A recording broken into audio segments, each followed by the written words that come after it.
I was born in the village of Krutny. I grew up there and went to school. I ran there barefooted.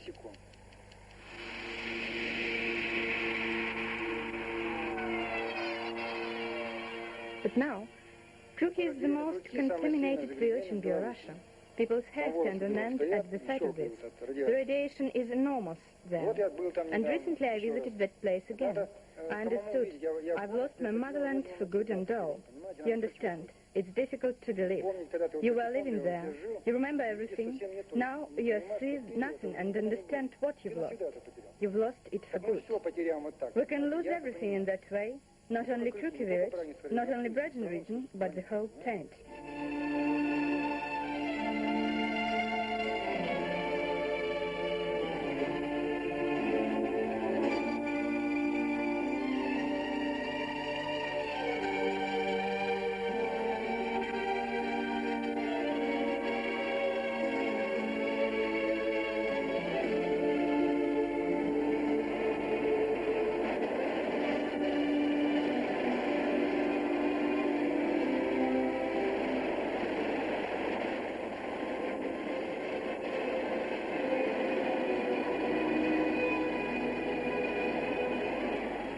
We're a technocratic civilization, you must remember it.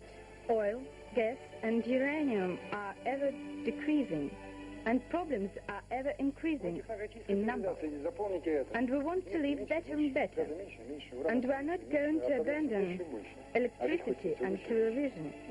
There must be a new state. Our suggestion is to put industry and energetics into the outer space, to close all mines and pits down, to bury all electric power stations, as there is no use of them on the Earth. We don't need it on Earth.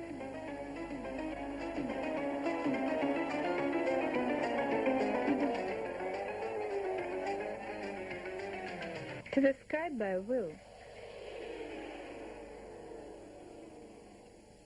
By common will? Not so common. At least because the diameter of it is 13,000 kilometers for this wheel to cover the equator. I'm sorry. You seem to be crazy. Sorry, but not me. It's him. It's a single launch of a rotor that's enough to put into space millions of tons. Is that he who's crazy? Yes, Anatoly Eduardovich Unitsky. He's an engineer from Gomel. By the way, about craziness, it was time when they thought him crazy too. Eduard Tsiolkovsky, you mean? That's it.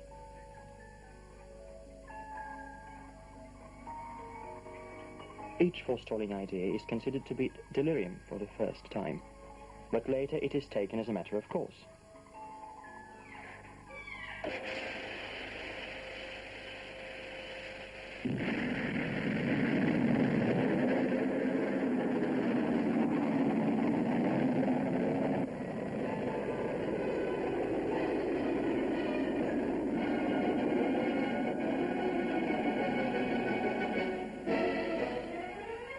What a sight. It's great. Just look. What a power. Well, only 10,000 tons of cargo have been put into outer space for 30 years. Fantastic. Is it? But for the 30 years' time, the same 10,000 tons could be transported by a single horse, and the distance is the same, 300 kilometers. You're making everything too simple, and taking a rocket for an ordinary transport. Why should I see it otherwise? The days of romantic cosmonautics have passed away already.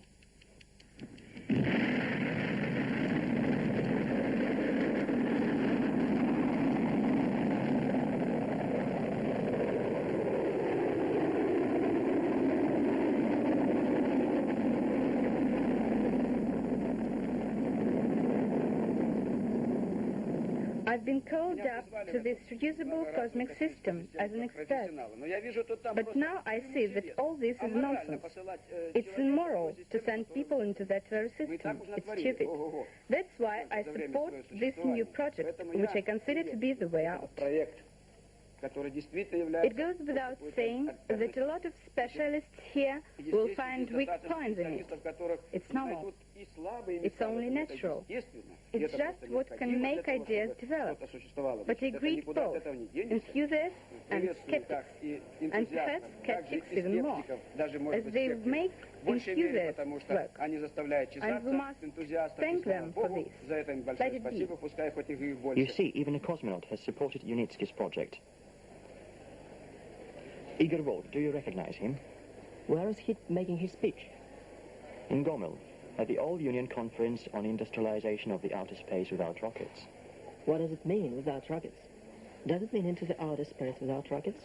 It's like a witch with the broom in the mortar. Oh no, the witch with the broom is just the principle of a rocket engine. And carpet plane, for instance, that is just another case. And it is something like anti-gravitational ship. All this out of reality. Yes, I agree. But here you are, a more realistic project of rocket transport, the cosmic lift. We can put a satellite into geostatic orbit, then put a rope down from that place, fasten it to an ordinary lift cabin, and a cosmic transport is ready. But you can't possibly find a suitable road to bear the weight. But these are things of no importance. Or an electromagnetic cannon. Do you remember, like Jules Verne's out of a cannon to the moon? It will fire the cargo out with the help of electromagnetic power. Was it a matter of discussion by the participants to the conference in Gomel? Yes, it was. Excuse me, but it sounds too much like Münchhausen's tale. Münchhausen was a poor physicist. You can't move mass center. In the space using inner forces only. I mean the law of preservation and movement of the mass center. You can't do it. You see? You can't do it. Yes, but if the mass center is stationary, then it is possible. And this is the basic effect of the wheel principle. Just imagine an object which is falling to the Earth's center. And now you're talking about the flying saucer. A simple flying saucer which is on the way to the center of the Earth is under the effect of the gravitational force. What does this saucer do there, in the Earth center? It stops there in the weightlessness. And now in your mind, try to expand the saucer to the size exceeding that of the Earth. And leave only a rim. This rim will be hanging in the weightlessness, since its mass center will coincide with the mass center of the Earth. It's a wheel. Here you are. And that way, you mean, people will get a new cosmic transport means. By the way, don't forget the total planet. And is everything so very simple? Yes, everything is very simple. And still, I've got a lot of questions. You're smoking too much. It's helped me think. Well, my first question is, how will your flying saucer, or rim, or wheel, be expanded? Here I realize the basic laws of the physics. Don't you remember? Not so good. Well, centrifugal force makes revolving balls move apart. The higher is the speed, the more they are moved apart. Once they revolve too fast, here in the center, the metal will break as the strongest centrifugal force in the center of the system. As for the interior forces, the strongest ones are on the periphery, where the linear velocity is the highest. We can take away the center of it, as it is out of use for us, and we'll put the small balls into a ring tube, lest they should fly apart. In the tube, flows will revolve under the effect of the electromagnetic force. We'll create a vacuum in the tube in order to avoid air resistance. And we'll keep the small balls with the help of magnetic suspension. We'll construct the tube in a way making it possible to expand. We'll make it out of a telescopic compound. Under the effect of the centrifugal forces, the tube will become longer, wider, and finally it'll take off.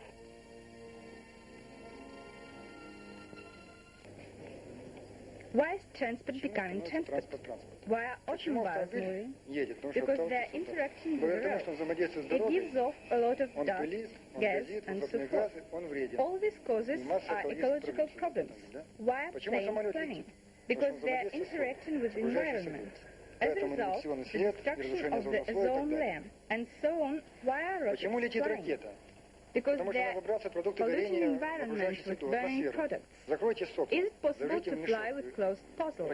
Or can we put the rocket into a sack? No, it's impossible. Why will an anti-gravitational ship fly? I don't know its construction, and no one of you knows. But I know that it will interact with gravitational force, since it is an anti-gravitational ship. And the principal part of the gravitational field is gravitational mass, magma. These are endrails. Anti-gravitational ship will influence the endrails of the Earth, and the consequences will be even more tremendous than in Leninakan in Armenia. You see, air transport is connected with the environment, and that is why it is dangerous and closely connected with ecological problems. But if on the way into the outer space, the position of the mass center of the system doesn't change, we can use enough forces to go into the outer space. As we use enough forces of the system only, it will be ecologically safe, as it won't throw into the environment neither energy nor chemical products. So it's a closed system. In order to widely develop the outer space, we are to erect their plants, factories and power stations first. So we are to deliver millions of tons of raw materials there.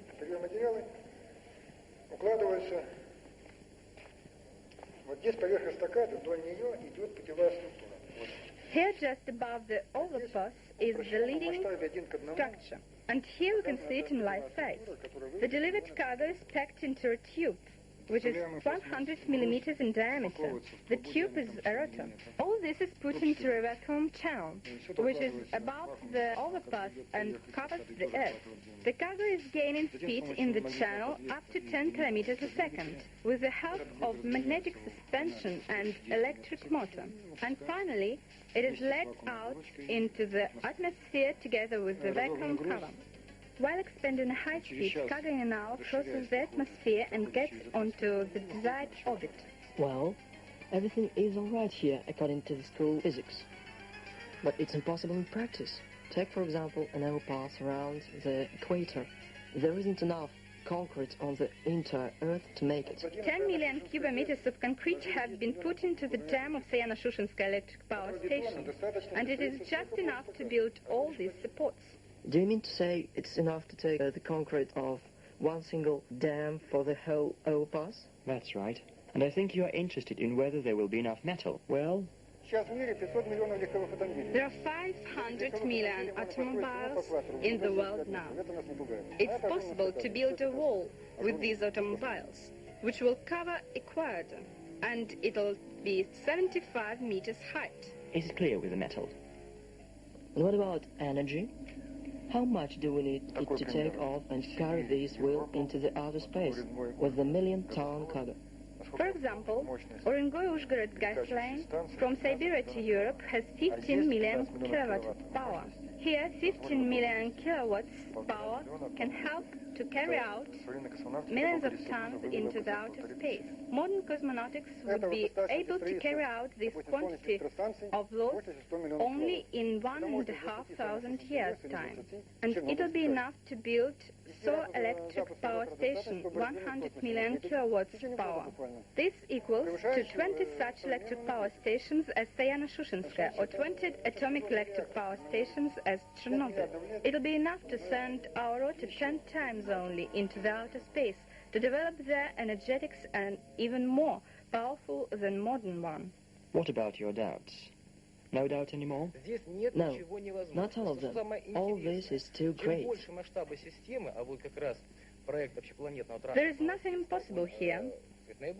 The most interesting is, the bigger is the system, the easier are technical solutions which were to use for the realization of the plans. Многие из вас, наверное, знакомы с заявлениями, что наступила пора повзросления. You've probably heard people saying that more serious time had come, and all these dreams are naive, and we should abandon the idea of rapid industrialization and development of space. And there appeared conclusions that we have neither material nor technical resources to put this idea into life. Such tales can be realized only by future generations. Regarding the project of uniplanetary transport it means. From a technical point of view, we can find out that our civilization has enough potential to turn our civilization into a cosmic one.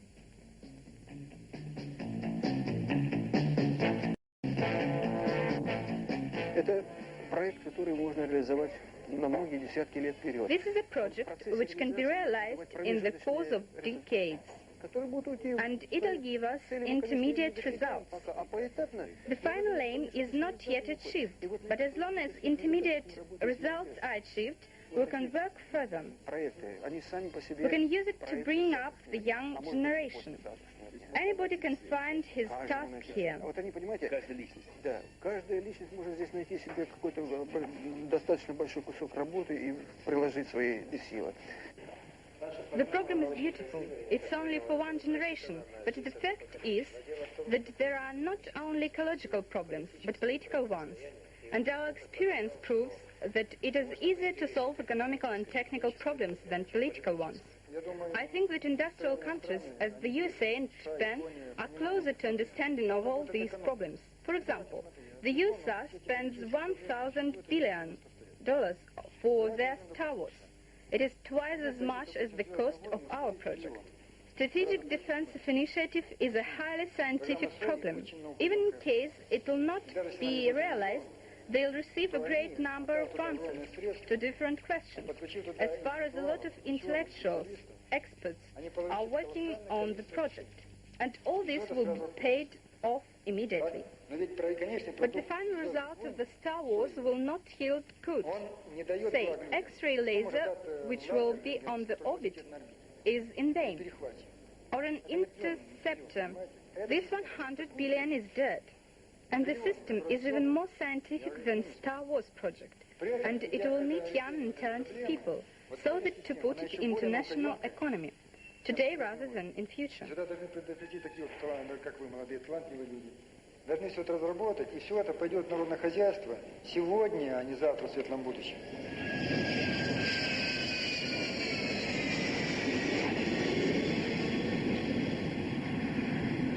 Разумнее было бы сейчас действительно искать, понять интересы. It'll be more useful now to understand military-industrial complex, its economical interests, as long as it receives really big incomes. Вот, допустим, фирма Макдональд Дуглас. Она выпускает самолеты. Let's imagine that McDonald's firm, which produces planes and rockets, or Boeing company invests all their industrial potential to the Unitskis project. Any American firm can direct its work on electromagnetic suspension. Or, for example, Bertram firm, a military one, building aerodromes, it can receive incomes through building the overpass.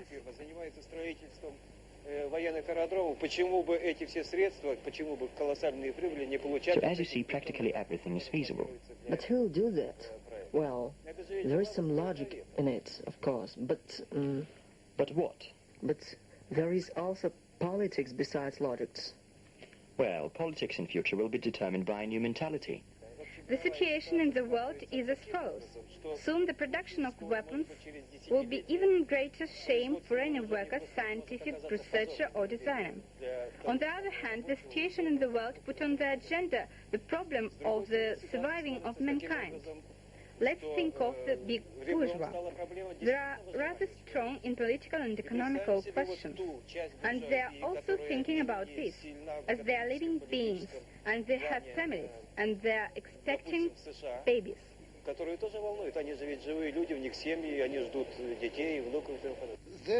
means that just we as historians to think. I would hope so.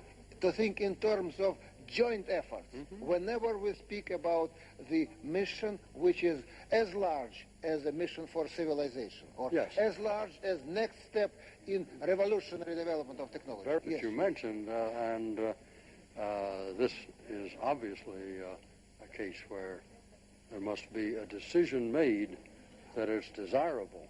And then where do you get the funds? And how do you share the knowledge? And back as long ago as 37 years ago, I helped organize the International Astronautical Federation, and its concept is, from the beginning, cooperation and sharing of the problems and the potential of space flight. And there are many projects today, even, say, a flight to Mars, that are too big for one country. Yes. And I have always been in favor of cooperation. Yes.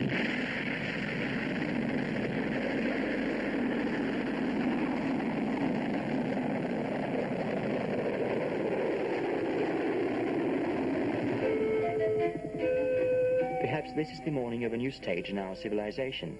And this new epoch is starting here in Gomel. You shouldn't say that. Why is Gomel worse than Kaluga?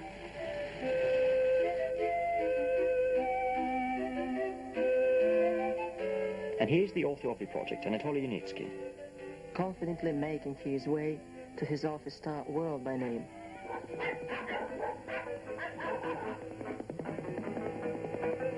Well, perhaps this very building will become a historical one. And has awaited for that very moment since 1849.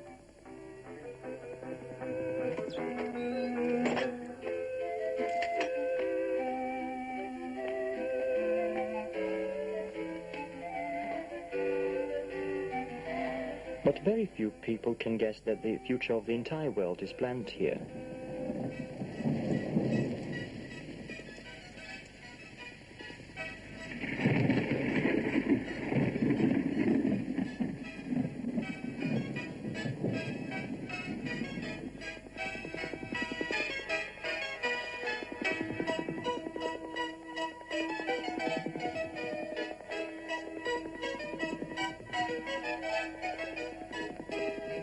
But meanwhile, I wish I knew much more about that very future. It's impossible to have a walk in the town in autumn. Everything is dug up because of the pipe, which has rusted. It's taken out of the ground to become rust in another 5 years. And again, it'll be taken out, an endless process. But if we receive our steel in the outer space, we can put our pipe into the ground for thousands of years. Cosmic steel will have qualities 10 times better than the earthen one, and it will give us the opportunity to melt not 150 million tons of steel, but 15, and it will be enough. До сих пор все технологии являлись разрушающими. Up till now, all technologies were destructive. Even if they were constructive, they destroyed environment. This conception is the first one, saving environment and solving ecological problems. Not only plans will be carried out into the outer space. There is one more aspect. While putting the system into the orbit, we can use liquid oxygen as a ballast, and it can be thrown down into the upper layers of the atmosphere. It means that it will help to rehabilitate the ozone layer. It is the history's first ecogenic system. But you must understand, the main thing is that it'll give us an opportunity to build the plants on the orbit and to carry all technologies out of our home, I mean the Earth, into the outer space. There will be raw materials and pure solar energy. And are you going to carry out into the outer space everything in that way? Yes, everything. Absolutely. Absolutely. And what will be left behind on Earth in that case? Very much. Fresh air, clean meadows and pastures, clean rivers and seas.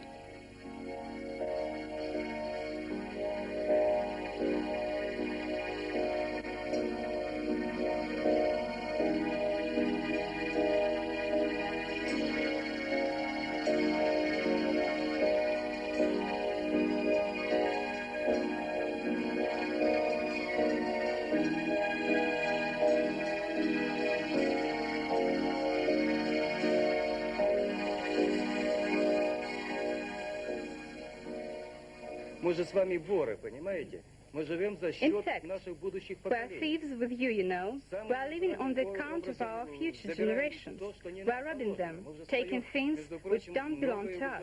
We have just taken a lot, as it is. may quote, in the book of the Institute of the World Watch, which is solving global problems, one can read, we have not inherited our Earth from our ancestors, we are borrowing it from our descendants. You see, that's the problem. And how can we return our debts?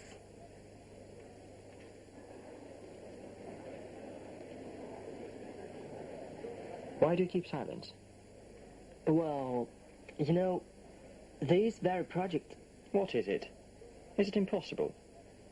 Well, I don't mean that, but simply... What? Is it too great? Frankly speaking, yes. Though... What is it, though? Well, it must be thought over in the end. Thought over? Yes, it must be thought over. Just think.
Представляешь тебе начальника